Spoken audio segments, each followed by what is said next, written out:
before Spain, before Magellan, before the word Philippines ever appeared on a map. There was already a thriving civilization in these islands, not recorded by Europeans, but written into the annals of a distant empire. Chinese chroniclers called it Mai, a place of trade, a place of gold, a place so connected to the ancient world that merchants sailed thousands of kilometers just to reach its shores. Yet today, its name is almost forgotten. The Forgotten Kingdom of Mai. The first written evidence. The earliest written references to Philippine societies do not come from local sources. They come from China. During the Song dynasty, official records listed a state called Mai among the southern maritime trading partners. One entry dated to 971 AD identifies Mai as a political entity engaged in trade with China. Chinese traders were already sailing across the South China Sea, long before Europeans ever imagined reaching Asia by ocean routes. Some records even suggest earlier contact may have existed before the 10th century, possibly through indirect trade networks.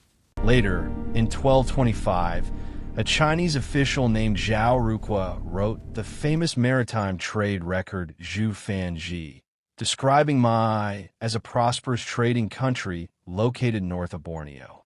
This is one of the earliest detailed descriptions of a Philippine polity. Historians still debate the exact location of Mai, but the strongest evidence places it in Mindoro. Chinese traders even referred to Mindoro itself as Mai or Mate, suggesting the names were interchangeable.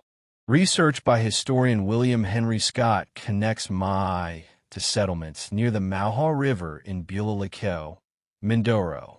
Other theories propose areas in Laguna or southern Luzon, but most scholarship agrees Mai was likely centered on Mindoro and nearby islands.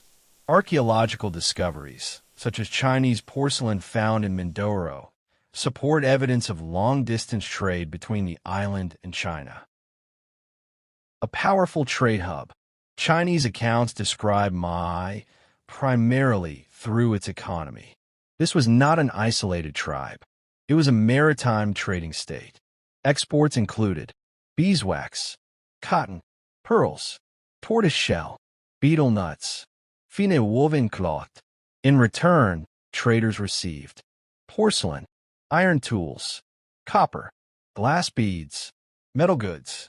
Transactions were conducted at an official trading plaza supervised by local leaders. Chinese observers even recorded that the people of Mai were known as honest traders who honored agreements. This reveals something profound. Centuries before colonization, Filipino societies were already part of a regional trade network linking China, Southeast Asia, and island polities.